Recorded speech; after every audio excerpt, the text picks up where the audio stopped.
Hello, welcome to Flower Joos. My name's John McDonald, and today we're going to make a really pretty little gift hand-tie bouquet. And this is the type of thing that is, if you've got a really nice selection of materials, it makes the ideal gift to give to someone. The other thing as well is we're going to put it in a little gift bag. Saw these at the wholesalers and just thought that's really cute. So I think the combination of the bag and the flowers is going to look really pretty. So we've got some nice foliage with the eucalyptus, a little bit of ruscus, a little bit of ivy to give us structure. We've got some nice eustoma or Lisianthus. Now this came out of a mixed bunch, so there's different colours. We've got some gerbera, some carnations, a little bit of sedum, lovely little Santini chrysanths. These are perfect for smaller bouquets. We've got a nice spray rose really as our kind of centrepiece, and then a little bit of grass and a little bit of limonium just to give us some fillers. So essentially we're going to make a hand tie. Now we've done lots of videos on this before. If you're learning how to do hand ties, my best advice to you is really it's just about practice. So the more you make, the easier it gets. I'm just going to make this with what I've got and we'll see where we end up. So what I'm doing is I'm using my left hand to create a framework, well, to create like a vase for our flowers. And it's just good. I'm just holding my hand loosely just to hold that material.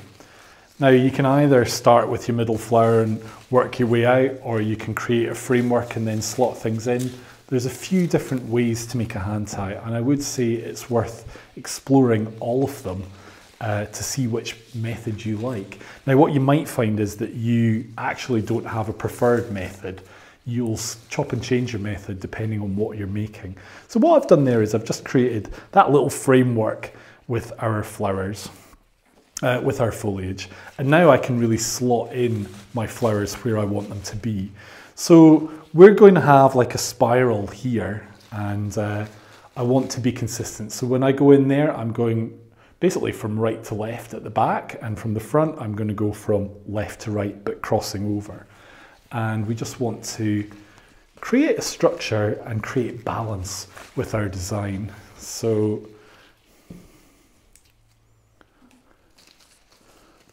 we can move things around and change the height of things as well. So don't feel that you're stuck with things exactly where they are. Like if I really wanted to add another one of these little Santini, I can do that. I can get another one and pop it in. But at the moment, let's just get things in a way that's nicely balanced, and then we can see where we're at.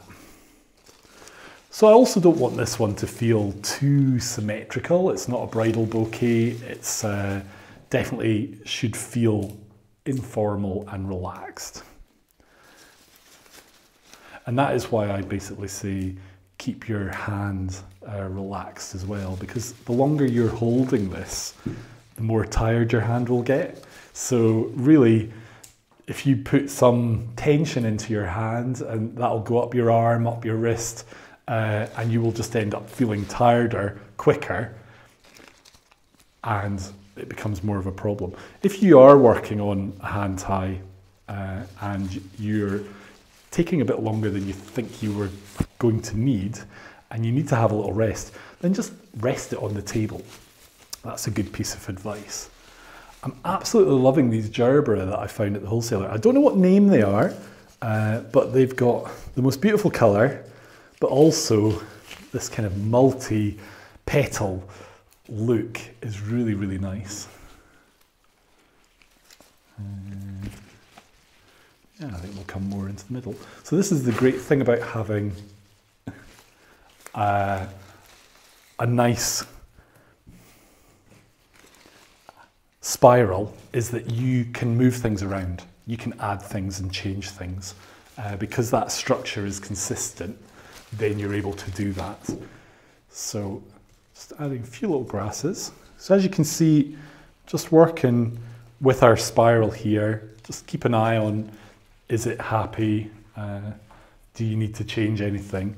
Is there anything you want to add? So actually I've got a little bit of oxypetalum, which I love. I think it's really cute. And actually I've got one or two of these little hosta flowers now. They were just from the garden, but I love the shape. And we can just pop them in. I think they add to it. So really when you're making a bouquet, you're looking at the combination of shapes of flowers, just as much as colours. So it's about texture, it's about shapes. You want big flowers, small flowers. You really want that bit of variety to give you interest. So even bringing in like this little bit of moon fern, that makes a difference. That makes it more interesting. So I'm just going to clear this off. And we're going to tie our bouquet. So just a bit of twine. If you can use a natural twine, that's so much better because it is compostable.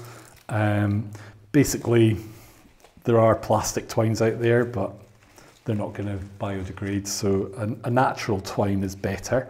And I just went around that a couple of times and we can snip that short.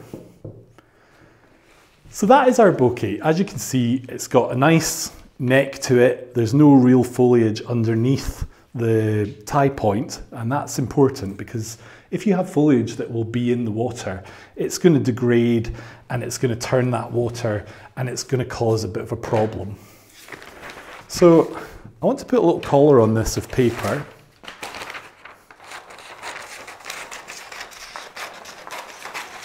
And I can see that my paper is really quite curly, but maybe that's not a bad thing. I think the paper is going to give a nice look.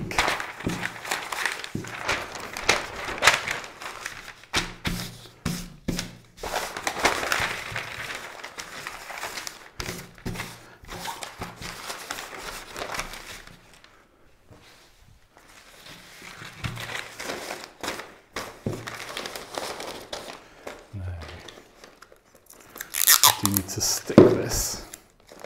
So a little bit of sellotape does the job.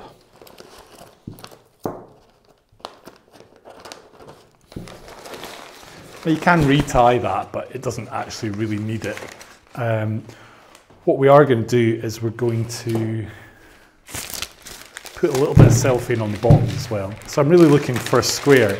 Now, if you're wanting to get a square from any roll, all you have to do is that, and that will give you a square. And good sharp scissors are really worth keeping if you're going to be cutting cellophane a lot, or any sort of film.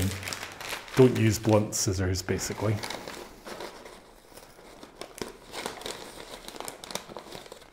Okay, so we've got that. We're going to cut our stems, and the easiest way to do that is just bring them together and cut straight across. Now you don't want to cut on any of the knuckles of the flowers, you want to be away from that. And the way I like to just finish this is just to put that so that this is slightly off center, so that when we bring over, we're creating a base, but really that point is above the other point. I'm just going to pinch that center, bring each side in. We'll use a little bit of tape here just to hold that. Get another bit of twine. In fact, we could probably use this one. I'm gathering that in, but I'm gathering it in such a way that it's not losing a shape, because this is really going to be like our vase, and it's going to hold a little bit of water. I've lost my end. So just tie that off, and you don't want to have this sitting around out of water. So now we just want to get water in it as soon as, and the easiest way to do that is just to pour it into the center. The water will find its way down, and you can see it in the packaging. I like to fill it right up to the tie point. I think you want to be careful with having it too empty. Yes, it's lighter, but you can't rely necessarily on the recipient to top it up. So realistically, the more water that's in there, the longer the bouquet is going to last. And that is our bouquet. Now, all you need to do now is really just add a card, add a ribbon, if you like a ribbon, or a little bit of raffia, and that finishes it off. And there we go. We have the perfect little hand-tied bouquet that makes an ideal gift for any occasion. So I hope you've enjoyed today's video. We've got new videos every week and we'd love you to join us for our next one. If you've not already subscribed, then why not click here to subscribe? If you tap the bell, you'll get notifications of our new videos. And as I say, we've new videos every week, but we've also got a whole catalogue of back videos as well. So in the description for this video, there's a link to one of our previous videos. So if you fancy, then please have a look at that and it'll give you maybe some more inspiration. So thank you for watching and we hope to see you soon.